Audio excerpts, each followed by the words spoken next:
Buenas noches, ¿qué tal amigos de Puntos y Comas? Nos da mucho gusto que nos acompañe. Información útil rumbo a los comicios del domingo 2 de junio del 2024 y también les anticipamos que estaremos al pendiente para enlazarnos en el momento en que suceda a la conferencia de prensa que ofrecerá esta noche el partido Morena. Mario Delgado seguramente encabezará este evento y usted sabe que es importante en razón de que ha habido ahí una serie de fisuras en el proceso interno. Ayer las declaraciones que hizo Marcelo Ebrard muy fuertes en el sentido de que había una cargada y de que se estaban utilizando recursos en favor de la candidatura, de la precandidatura de Claudia Sheinbaum. Y también lo que en su momento dijo Fernández Noroña, que dijo que le parecía soberbio y sobrado Marcelo Ebrard, y hoy lo que afirma Fernández Noroña, de que Marcelo Ebrard está creando las condiciones para salirse de Morena y muy probablemente con la idea de convertirse en el candidato presidencial del partido Movimiento Ciudadano. Y hace un momento decían los periodistas que Álvarez Maínez, el coordinador de los diputados federales de Movimiento Ciudadano en la Cámara de Diputados de San Lázaro, se había sumado en respaldo de la queja de Marcelo Ebrard y había anunciado que Movimiento Ciudadano iba a impugnar esa supuesta cargada o esa supuesta operación en favor de Claudia Sheinbaum ante las autoridades electorales. Entonces, puede ser muy importante la rueda de prensa que va a dar hoy la dirigencia del partido Morena y en particular Mario Delgado. Pero mientras eso sucede, vamos a otro asunto también muy importante que es necesario que usted desmenuce, que usted conozca, porque todas las cosas que suceden tienen antecedentes y también pueden tener consecuencias importantes. Y esto que le vamos a desmenuzar hoy en Puntos y Comas es muy importante. ¿Por qué? Fíjese usted muy bien. En los comicios presidenciales del 2012, el costo total de las operaciones del Instituto Nacional Electoral y del financiamiento de los partidos políticos sumó 14,953 millones de pesos. La cantidad por sí misma es una cantidad muy fuerte, 14,953 millones de pesos. Bien, eso fue en el año 2012. 6 años después, en los comicios del 2018, el costo de las elecciones aumentó a 25,000 millones de pesos. Es decir, de elección presidencial a elección presidencial, hubo un incremento del 71,76% en el costo de los procesos electorales. Y ahora vamos rumbo al 2024 y el Instituto Nacional Electoral pretendería que le fueran autorizados, escuche usted nada más la cantidad, 37,000 millones de pesos para la contienda presidencial, incluyendo operaciones del INE y financiamiento a los partidos políticos. Esto significaría, entre el 2018 y el 2024, de un aumento del 48% en los gastos entre una elección presidencial y la que se va a realizar el domingo 2 de junio del 2024. Una cifra fabulosa que rebasaría por mucho los presupuestos totales anuales de egresos que ejercerán este año algunos estados de la República. Estados completos tendrían menos presupuesto que el INE si se le autorizan esos 37,000 millones de pesos para los comicios. Y en el caso de los partidos políticos, el incremento en sus prerrogativas de 2018 a 2024 tendría un incremento del 59,13%. De esa dimensión es la pretensión que tendría el Instituto Nacional Electoral y de esa medida es el desmesurado privilegio de los partidos políticos que se gastarían casi 10,000 millones de pesos en las contiendas electorales del próximo año. Por supuesto, usted lo sabe y no es una exageración decirlo. Mucho de ese dinero que presumiblemente se utiliza en las campañas termina en la bolsa de algunos políticos que dicen, bueno, pues si sé que no voy a ganar, pues mejor no lo gasto y lo guardo para una mejor contingencia. Bueno, pero ¿qué pasa con este asunto del presupuesto? Vamos a otros detalles. En la lámina número 2, la consejera presidenta del Instituto Nacional Electoral, usted sabe que se llama Guadalupe Tadei, ella señaló que tiene puestas todas sus veladoras encendidas, por lo que confió que no le disminuya ninguna cifra al presupuesto que solicitará para el próximo año, en el que se llevará a cabo el proceso electoral 2024. Ella redondeó los números en 37,769 millones de pesos. De esa cantidad, 23,746 millones de pesos serían para la operación del INE, más los casi 10,000 millones, pesitos más, pesitos menos. Ella lo redondeó en 10,000 millones de pesos para financiar a los partidos políticos y para sus gastitos de campaña. Pero además, el Instituto Nacional Electoral considera una reserva de 3,500 millones de pesos como fondo precautorio en caso de que por ahí se requiera hacer alguna consulta popular. Esto dijo la señora Guadalupe Tadei, la presidenta nacional del INE, en una entrevista publicada por el periódico La Jornada. No fue la única mención que se hizo de este asunto del presupuesto del INE, porque ha habido otros funcionarios del Instituto Nacional Electoral que han hablado sobre este asunto en particular. Y me refiero en este caso, por ejemplo, a una declaración que hizo también el lunes 14 la consejera Carla Humphrey. Carla Humphrey reiteró que las elecciones del próximo año representan un reto importante por cumplir, y ella también reiteró en una información que publicó el pasado lunes 14 de agosto el periódico El Economista. Ella también redondeó los números. Ella dijo que los 23,757 millones de pesos que el INE contemplaría como presupuesto es, sin considerar las prerrogativas de los partidos políticos, que se prevé lleguen a los 10,444 millones. Ese es el cálculo que ellos hacen, 10,444. Yo hice otros cálculos, a lo mejor no soy tan bueno para los números, y no llega a los 10,000 millones de pesos, pero se queda muy cerquita. Lo vamos a ver más adelante. En total, para el próximo año, también dijo la consejera Humphrey, dijo que para el próximo año el Instituto Nacional Electoral solicitaría 37,700 millones de pesos, una discrepancia como de unos 150, 200 millones con respecto a lo que les comentábamos hace un momento, que había dicho la presidenta del INE que pensaba que debería de autorizárseles para el próximo proceso electoral del 2024. Bueno, ¿cómo es posible que se llegue a estas desmesuradas cantidades? Bueno, pues en el caso del Instituto Nacional Electoral, ellos hacen sus cuentas.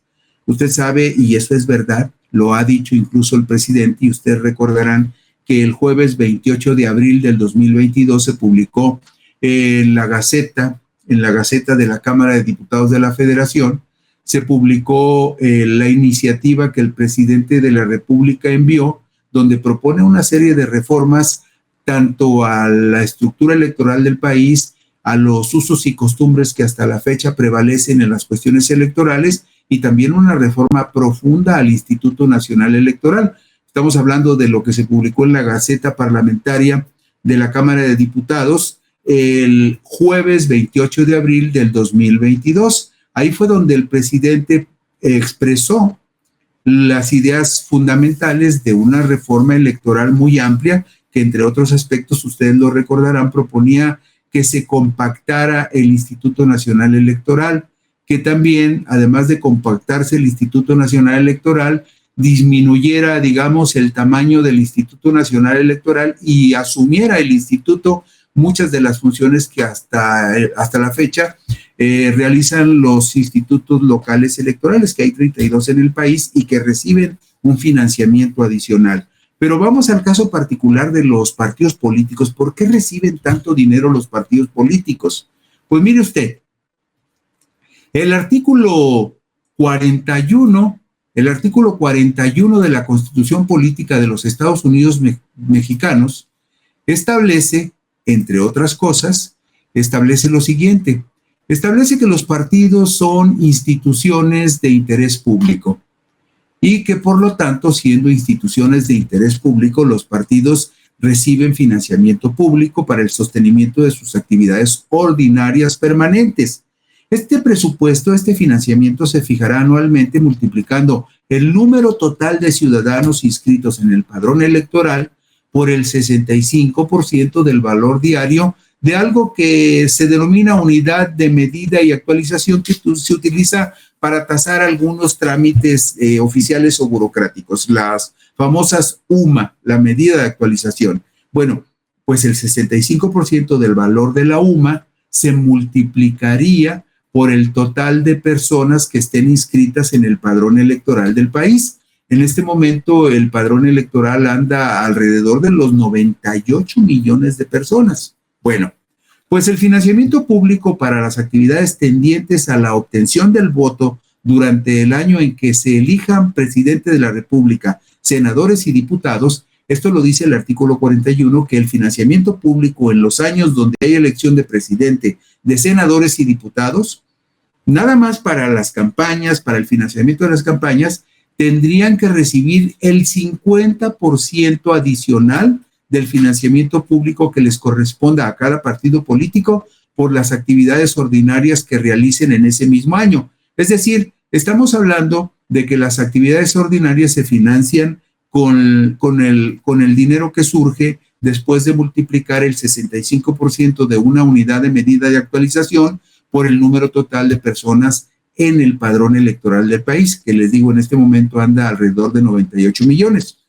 Pero adicional a esa operación que se realiza para definir el presupuesto de los partidos, sobre la cantidad que se defina, se agrega un 50% para que se puedan financiar las campañas electorales. Fíjense ustedes, con corte del 31 de julio del 2023, que es el corte oficial que está tomando como referencia el Instituto Nacional Electoral para calcular el financiamiento de los partidos políticos, con corte al 31 de julio del 2023, el padrón electoral es de 98,075,053 ciudadanos inscritos. Es decir, las personas que cumplen 18 años y solicitan una credencial de elector. No necesariamente todos los que están en el padrón electoral tienen credencial de elector, pero todos los que están ahí la solicitaron y todos tienen 18 años o más y por eso están inscritos en el padrón electoral. La unidad de medida de actualización en este momento, en el 2023, es de 103 pesos con 74 centavos. Esto significa que el 65% de una UMA, de una unidad de medida de actualización, representaría 67 pesos con 43 centavos. Si multiplicamos 65% de la UMA por el total del padrón electoral, como lo establece actualmente la Constitución, llegamos a la asombrosa cantidad de 6,613,200,823 pesos. Eso es el financiamiento ordinario que se van a repartir el próximo año los partidos políticos. 6,613,200,823 pesos. Pero a esos 6,600 millones se le agregará el 50% para actividades tendientes a obtener el voto de los ciudadanos, es decir, para las campañas electorales. Esto significa que ese 50% equivale a 3,306 millones de pesos, lo que da un total solo para los partidos políticos el próximo año, escuche usted, de 9,919 millones de pesos, 9,919,801,234 pesos. Esa es la fabulosa cantidad que van a gastar los 7 partidos políticos que hay en el país para su gustito de postular candidatos que la mayoría de los candidatos la gente ni los conoce, ni los quiere y que muchas veces vota por inercia.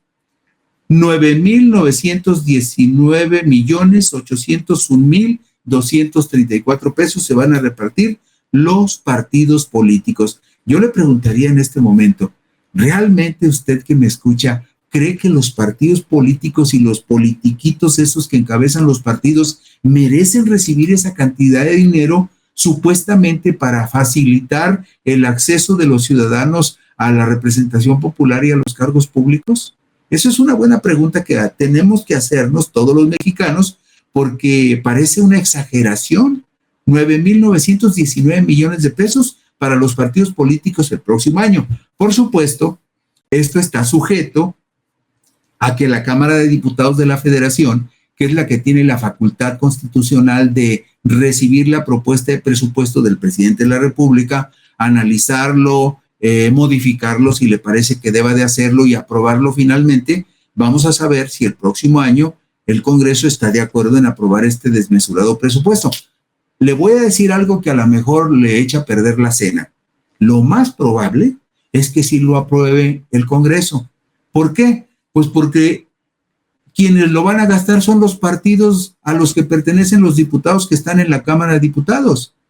La única posibilidad de que esta barbaridad no se consume es que el presidente de la República le jale las orejas a los de Morena, que Morena y sus aliados son los que tienen mayoría simple en la Cámara de Diputados, y que esa mayoría simple que tiene la facultad exclusiva que le da la Constitución para aprobar el presupuesto de egresos, entren en un estado de mesura, prudencia y madurez y se compadezcan de los ciudadanos y digan, no podemos gastar tanto dinero en algo que finalmente a lo mejor no le reditúa ningún beneficio a la gente, o que pudiera ser considerado un insulto que los partidos políticos, 7 partidos políticos, nada más 7, se van a gastar 9,919 millones de pesos en el jueguito de las próximas elecciones, en donde todos sabemos que por un lado nada más va a estar Morena y sus aliados y por el otro va a estar compitiendo el PAN y sus aliados, o bueno, a lo mejor nos da la sorpresa de Brad si, como dice Fernández Noroña,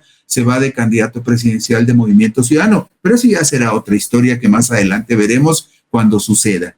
Por lo pronto, 9,919 millones de pesos van a ser para el gusto y el gasto de los partidos políticos. Y ya cuando hacemos la suma de los 23,000 millones y pico de pesos que pretende gastar el Instituto Nacional Electoral de manera directa, con los 9,000, casi 10,000 millones de pesos de los diputados, perdón, de los partidos políticos, nada más entre las operaciones del INE y el financiamiento de los partidos y de las campañas políticas, llegamos a 33,676 millones de pesos. Pero recuerden ustedes que hace un momento comentábamos que el INE también está pidiendo una reserva que llama un fondo precautorio por 3,500 millones de pesos, con lo cual el gasto total terminaría siendo de 37,000 millones de pesos. 37,000 millones de pesos que van a gastar los partidos políticos y el INE el próximo año. Fíjese usted cómo ha ido incrementando el gasto. Si nos vamos a la diapositiva número 6, veremos con toda claridad que en el año 2006, por poner un solo caso, en el año 2006, cuando hubo elección presidencial, los comicios en el financiamiento del Instituto Nacional Electoral, entonces era el Instituto Federal Electoral, hasta el 2014 fue el Instituto Federal Electoral, en los comicios del 2006 se gastaron 11,892 millones de pesos. En el 2012, como se lo decíamos hace unos momentos, aumentó a 14,953 millones de pesos. Después, en el 2018, aumentó a 25,000 millones de pesos. Y la pretensión es que en el 2024 sea de 37,000 millones de pesos. En estas tablas que tenemos enfrente, empezando por la número 6, vemos también cuánto es lo que se gasta en cada elección en el Tribunal Electoral del Poder Judicial de la Federación, es decir, la autoridad electoral que resuelve los conflictos que se derivan de los procesos electorales. También podemos ver lo que se gasta en la Fiscalía Especializada en Materia de Delitos Electorales, que ni en el ámbito federal ni en los ámbitos estatales, donde hay 32 fiscalías especializadas en delitos electorales, nunca han servido para nada. No conozco un solo caso importante, o un solo caso, aunque no sea importante, en donde algún politiquillo esté detrás de las rejas por haber cometido un delito electoral del ámbito federal o del ámbito estatal. No ha sucedido. Entonces la pregunta que uno se hace, como se la hace con respecto a muchas dependencias de gobierno, es ¿para qué demonios sirve la Fiscalía Especializada en materia de delitos electorales si su función es castigar los delitos electorales y meter a la cárcel a los infractores? Y eso no sucede. Pero bueno, si usted se fija ya conciliando todas las cifras de lo que cuesta el Instituto Nacional Electoral, el Tribunal Electoral y la Fiscalía Especializada, simplemente en el 2006 eso le costó a los mexicanos 13,000 millones de pesos, en el 2012 le costó a los mexicanos 17,000 millones de pesos, en el 2018 el costo total de toda esta estructura bárbara electoral y de justicia electoral y de procuración de justicia electoral le costó en el 2018 a los ciudadanos 29,000 millones de pesos. En el 2021 el gasto que hicimos fue de 31,000 millones de pesos, en el 2022 fue de 22,000 millones de pesos y en el 2023, cuando hubo elecciones, usted lo recuerda, en Coahuila y en el Estado de México, elecciones de gobernador, se gastaron 23,385 millones de pesos. ¿Por qué pongo énfasis en relatarle cada una de estas cantidades? Por una razón muy simple, porque desde lo que tengo aquí registrado, desde el 2006 hasta la fecha, nunca se había presupuestado un gasto para la autoridad electoral y los partidos políticos de 37,000 millones de pesos. Eso es una barbaridad. Ese es un verdadero abuso que habría que exigirle a los diputados. Si usted conoce al diputado de su distrito, no lo creo porque ya ve que luego nunca se aparecen después de que reciben el voto, pero si se llegara a encontrar por ahí algún diputado federal de su distrito, de otro distrito, dígale, oiga, no sean bárbaros, bájenle ya al gasto y al despilfarro. ¿Por qué? Pues porque no es posible que estén gastando tanto dinero que podría utilizarse para algo más útil y más importante que una campaña electoral en donde sabemos que entran 6 y solamente 1 o 2 tienen posibilidades de ganar. Mire, ya le decíamos a usted que la suma total de lo que pretende gastar el Instituto Nacional Electoral y del financiamiento de partidos podría llegar, si se autoriza en el Congreso, a 37,000 millones de pesos. Nada más para que se dé una idea de lo bárbaro que es esta propuesta del INE. En el presupuesto 2023, en la lámina número 10, cuando vemos el presupuesto 2023 de por lo menos 5 estados de los más pequeños del país, vemos que el costo de las elecciones federales de 2024 superaría, si fuese aprobado como está propuesto, superaría los presupuestos de egresos que en 2023 van a ejercer algunos estados del país. Y ahí tenemos los números. Por ejemplo, el estado de Nayarit, que tiene 1,235,000 habitantes, tendrá un presupuesto este año de 28,000 millones de pesos. Tlaxcala, que tiene 1,342,000 habitantes, tendrá este año, todo el año, para gastar todo el año, un presupuesto de 25,000 millones de pesos. Campeche, allá donde está Laida Sansores, fíjese, tendrá este año un presupuesto total de 24,000 millones de pesos.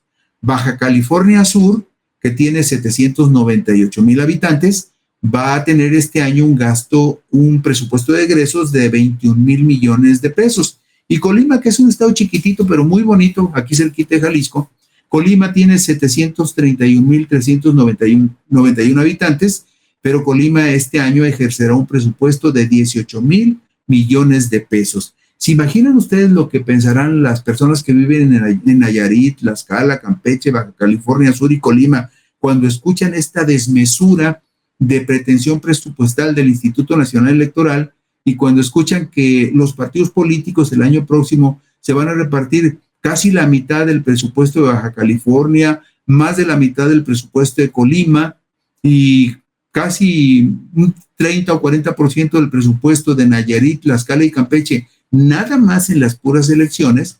Yo me imagino que la gente de esos estados de ninguna manera estaría de acuerdo con que esto sucediera. Pero esto que estamos viendo ahora, que usted ve en la pantalla y que le refleja los abusos que se cometen en las cuestiones electorales del país, esto nos da una idea muy clara por qué la iniciativa del presidente López Obrador que mandó a la Cámara de Diputados y que se publicó en la Gaceta de la Cámara de Diputados el 28 de abril del 2022, porque esa propuesta de reforma era pertinente. Usted recordará, ¿qué decía el presidente de la República? Bueno, pues hay que bajarle al número de diputados plurinominales, hay que bajarle al número de senadores de la República, hay que bajar el gasto de los organismos electorales e incluso desaparecer los organismos electorales de los estados. O sea, los 32 institutos electorales de los estados podrían desaparecer y que el Instituto Nacional Electoral absorbiera sus funciones. ¿Qué otra cosa proponía el presidente en abril del año pasado? Bueno, pues que desaparecieran todos los tribunales locales electorales para que el Tribunal Federal Electoral asumiera sus funciones. Y bueno, mire usted, aquí tengo a la mano la iniciativa que mandó el presidente. La iniciativa la mandó, le digo, el 28 de abril del 2022.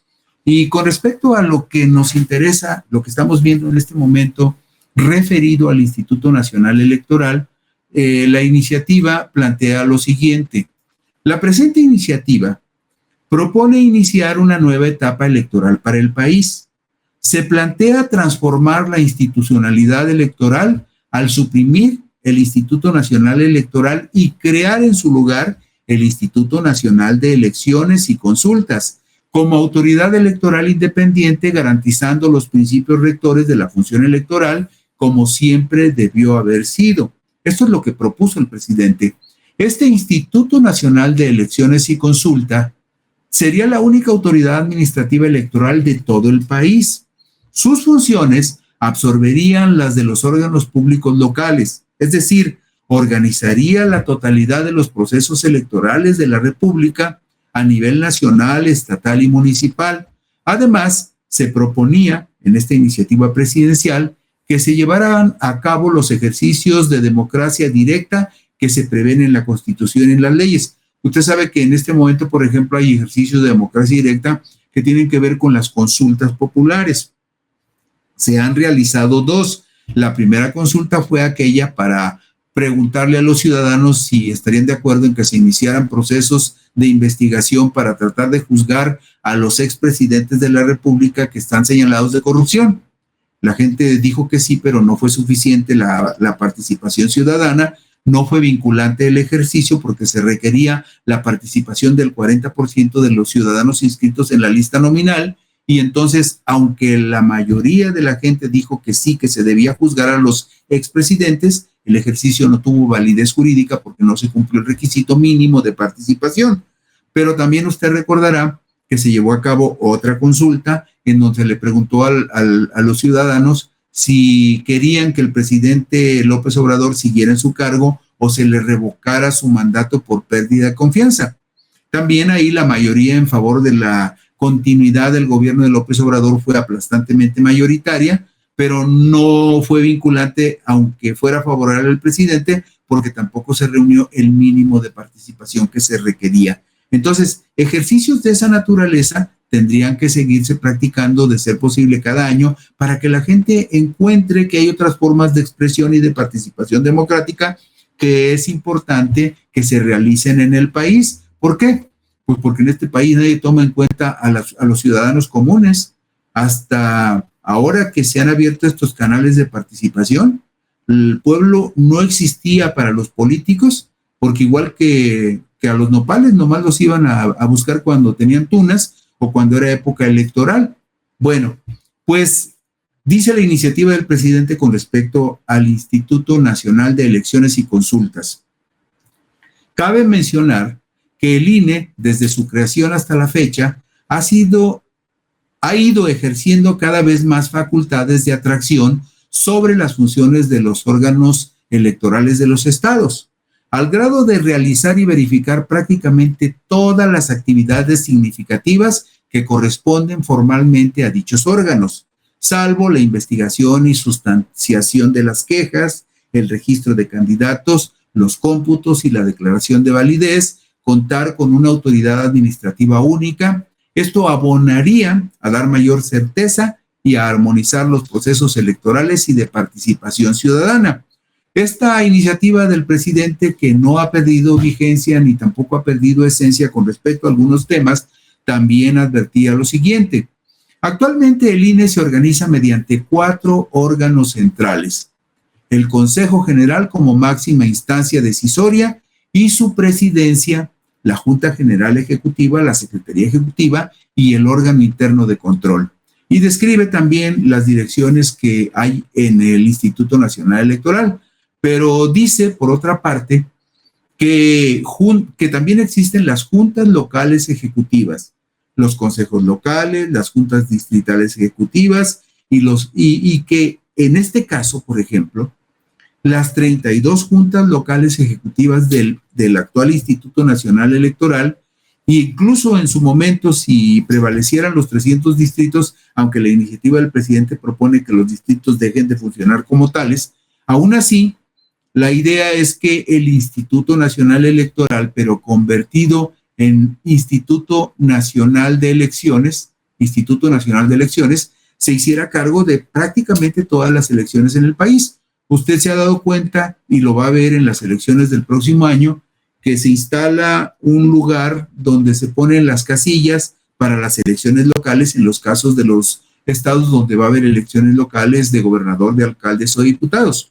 Y que en ese mismo lugar donde se instalan las casillas locales, se instalan las casillas federales, lo cual significa que en un mismo lugar y en mesas, aunque fueran separadas, pero en el mismo lugar, se pueden llevar los 2 procesos electorales y podrían realizarse con el mismo personal o con el personal permanente del instituto, pero dividido en las 2 mesas. Esa era una de las propuestas que se hacían y se hacían también por lo siguiente, porque fíjese usted, además de los 37 mil millones de pesos a los que aspira el Instituto Nacional Electoral para el próximo año, además de esos 37 mil millones de pesos, hay otra fuente de financiamiento para los partidos políticos en los estados. Usted sabe que si, por ejemplo, el PRD logra el 3% de la votación en Jalisco, que en las pasadas elecciones no la logró, si logra el 3%, tiene derecho a recibir un financiamiento adicional que otorga el gobierno del estado, aparte del financiamiento federal. Y esto sucede también en Aguascalientes, en Baja California, en Campeche, en todos los estados del país. Y fíjese, le voy a dar un dato que viene en esta iniciativa presidencial con respecto al gasto total que destinan los estados, las 32 entidades federativas, para financiar a los organismos electorales estatales, y el dato en este caso es del 2021 porque la iniciativa que presentó el presidente es del 2022. Pero fíjese usted nada más, estamos hablando, en el caso de los órganos electorales de los estados, nada más en el 2021, lo que destinaron los gobiernos estatales para su financiamiento fue 13,261 millones de pesos. Imagínense nada más, si en aquel entonces fueron 13,000 en el 21, supongamos que en el 24 van a ser 15,000 millones, por decir una cantidad. A los 37,000 millones que aspira el INE, súmele usted 15,000 más, 37, 47, 48, 49, 50, 51, 52,000 millones de pesos nos estarían costando las elecciones del 2024 en todo el país. Una cantidad verdaderamente desmesurada, irracional, que no tiene ningún sentido, porque finalmente un gasto de tal naturaleza no necesariamente se refleja en beneficio de la cultura política de los mexicanos. Por eso es importante que hay que insistirle a los diputados, oigan, no sean bárbaros, ya bájenle al despilfarro, hagan que los procesos sean más racionales, hagan que el Instituto Electoral, si es nacional, trabaje durante los intermedios entre las elecciones con el personal mínimo que requiera y que contrate personal eventual nada más para los procesos importantes de cada 3 años, cuando se renueva la Cámara de Diputados, la Cámara de Senadores, o cuando también hay elección de presidente de la República cada 6 años. Bueno, hay otro asunto que también tiene que ver con la conformación del Instituto Nacional de Elecciones y Consultas y de la Sala Superior del Tribunal Electoral del Poder Judicial de la Federación. ¿Qué es lo que dice esta iniciativa presidencial al respecto y que vale la pena que la retomemos y la analicemos? Desde sus antecedentes, el actual Instituto Nacional Electoral y el Tribunal Electoral del Poder Judicial de la Federación fueron integrados por cuotas partidistas y cooptados por grupos de poder en detrimento de su imparcialidad en favor de la democracia. Y mire, esto no tiene ni siquiera discusión. Si nos vamos a la hemeroteca, ahora son hemerotecas virtuales afortunadamente, y revisamos los periódicos de los años en los que son o en los que fueron designados algunos de los consejeros del INE o algunos de los magistrados del Tribunal Electoral del Poder Judicial de la Federación, ahí vamos a ver clarito, clarito en las reseñas periodísticas, en algunas reseñas periodísticas, cómo los mismos medios de comunicación en su momento decían de qué divisa era cada uno de los aspirantes a consejeros o a magistrados del tribunal. ¿Cuál era el escudo y el emblema que traían tatuado en la frente antes de ser designados para esos cargos? Y por supuesto, cuando un funcionario de este nivel llega a su cargo, pues llega también a defender los intereses de aquellos partidos que lo pusieron ahí. Entonces, la iniciativa del presidente dice lo siguiente: la presente iniciativa busca reivindicar a la ciudadanía como fuente de poder y representación de esas instituciones clave en el funcionamiento de los poderes formales. Ustedes han escuchado en las últimas semanas, y más bien en los últimos meses, cómo hay reclamos reiterados de que el Tribunal Electoral del Poder Judicial de la Federación se está excediendo en sus atribuciones. Y en la última, por ejemplo, cuando el Tribunal Electoral le quiere poner un freno al presidente para que ya no hable o no mencione tales o cuales cuestiones de la vida pública que se refieren a asuntos electorales.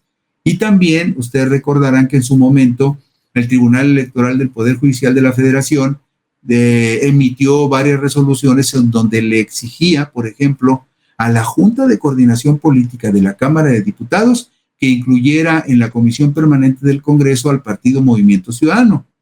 La Junta de Coordinación no le dio un espacio en su momento a Movimiento Ciudadano porque consideró que de acuerdo con sus reglamentos no lo merecía o no tenía derecho a reclamarlo. Bueno, pues el Tribunal Electoral del Poder Judicial de la Federación, invadiendo el ámbito y las facultades de un poder autónomo como es el Poder Legislativo. El Poder Legislativo, usted lo sabe, está integrado por la Cámara de Diputados y la Cámara de Senadores. Le dice al Poder Legislativo: oye, tú tienes que obedecerme y acatar mi resolución.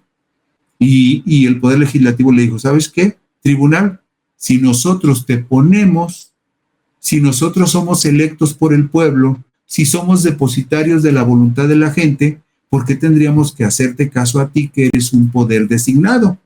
Y además, el Tribunal Electoral está para atender asuntos electorales, no para inmiscuirse en las cuestiones internas de otro poder.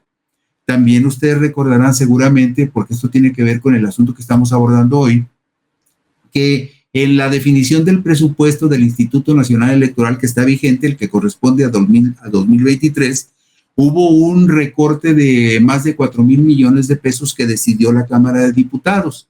Y Lorenzo Córdoba y Ciro Murayama se enojaron muchísimo y se fueron a quejar incluso a la Suprema Corte porque le dijeron a la Corte: oiga, estos diputados están actuando arbitrariamente y nos quitaron 4,000 millones del presupuesto. Bueno, la Cámara de Diputados le dijo la Suprema Corte le mandó un exhorto a la Cámara de Diputados para decirle que por qué le había recortado el presupuesto al INE, que tendría que fundamentar y motivar por qué razones le había recortado el presupuesto al INE, el presupuesto del 2023. Y simplemente la Cámara de Diputados le dijo: oye, Corte, ya viste que en la Constitución dice que la Cámara de Diputados tiene la facultad exclusiva de analizar, modificar y aprobar el presupuesto de egresos de la Federación. Ese es un mandato constitucional y es una facultad exclusiva que la Constitución le confiere a la Cámara de Diputados. Y entonces la Cámara de Diputados le dijo a la Suprema Corte: no tenemos por qué hacerte caso, esto es lo que la ley dice y asunto cerrado. Entonces, hago esta observación por lo siguiente, porque cuando el presidente en su iniciativa habla de que, de acuerdo con los antecedentes históricos, tanto los consejeros del INE como los magistrados de la Sala Superior del Tribunal Electoral y los ministros de la Suprema Corte siempre han llegado a sus cargos postulados por partidos políticos que se reparten por cuotas y cuates a quienes van a poner en el Poder Judicial. Por eso, esta iniciativa del presidente que se presentó en abril del 2022 dice lo siguiente: se propone ahora un esquema nuevo que involucra a los tres poderes de la Unión en la determinación de las personas titulares de dichos órganos, a partir de candidaturas presentadas por las cámaras de diputados y senadores, la Suprema Corte de Justicia de la Nación y la persona titular del Ejecutivo Federal. Se propone que el voto popular decida la integración de la Sala Superior del Tribunal Electoral y del Consejo General del Instituto Nacional de Elecciones. Dichos cargos serían ocupados por un periodo de 6 años improrrogables. La jornada electiva para definir a las personas titulares de estos órganos se celebraría el primer domingo de agosto de cada 6 años, con excepción de la primera jornada electiva. O sea, lo que propone el presidente puede ser muy discutible. Puede ser que requiera algunos ajustes y un estudio detallado para resolver el procedimiento para llevarlo a cabo. Pero lo que es indudable y en lo que no se equivocan las ponderaciones que hace el Ejecutivo en esta iniciativa es que la forma como tradicionalmente se han designado los consejeros electorales, los magistrados del Poder, del Tribunal Electoral, del Poder Judicial de la Federación y los ministros de la Suprema Corte siempre han estado marcados por los intereses de grupos de poder y siempre han estado sujetos a la sospecha y a la suspicacia justificada, porque en realidad esas personas que están en el Tribunal Electoral y los que están en la Suprema Corte no necesariamente son personas que nos representan a nosotros los ciudadanos, y mucho menos a la mayoría de los ciudadanos de este país que no podrían aspirar a recibir una justicia pronta, expedita y razonable si no tienen dinero, si no tienen influencia, si no tienen relaciones que argumenten por ellos frente a ese poder judicial que, digámoslo sin eufemismos, en mayor medida está pudriéndose porque está muy contaminado. Por lo tanto, esta iniciativa del presidente de modificar la forma de elegir a los integrantes del Tribunal Electoral, de paso también a los ministros de la Corte y de los que integrarían el nuevo órgano electoral, parece razonable. ¿Por qué? Pues porque tenemos que buscar fórmulas diferentes para que ese poder judicial en particular y esa autoridad administrativa en materia electoral le sirvan y se comprometan verdaderamente en el servicio de los ciudadanos. Algo que no siempre, algo que en la mayoría de los casos no sucede. ¿Por qué? Pues porque esas instituciones están cooptadas por poderes fácticos, ¿sí? Que en realidad no le sirven a la gente. No le sirven porque finalmente responden a otro tipo de intereses de otras personas. Y bueno, mire, aún no empieza la conferencia, todavía nos informan que todavía no, que ya se retrasó mucho. Por lo tanto, nos vamos a despedir en puntos y comas. Aguantamos un ratito para ver si nos podíamos ligar con la conferencia de Morena. Se ha retrasado muchísimo. Debe estar muy buena la discusión allá en donde se está llevando a cabo. Pero si algo sucede, le prometemos que a través de Sin embargo al aire nos conectaremos para que usted tenga la información en vivo de manera directa. Por lo pronto, gracias por habernos acompañado en puntos y comas. Por aquí nos encontramos mañana. En 10 al cierre también, en 10 al cierre tendremos todos los detalles, así que váyase, descanse un ratito, tómese un cafecito, cene sabroso y a las 10 lo esperamos en 10 al cierre aquí en el canal de Sin embargo al aire a través de YouTube, porque ahí le vamos a dar todos los datos que surjan de la conferencia de Morena. Por lo pronto, gracias por su gentileza y su atención. Por aquí nos encontramos un poquito más tarde.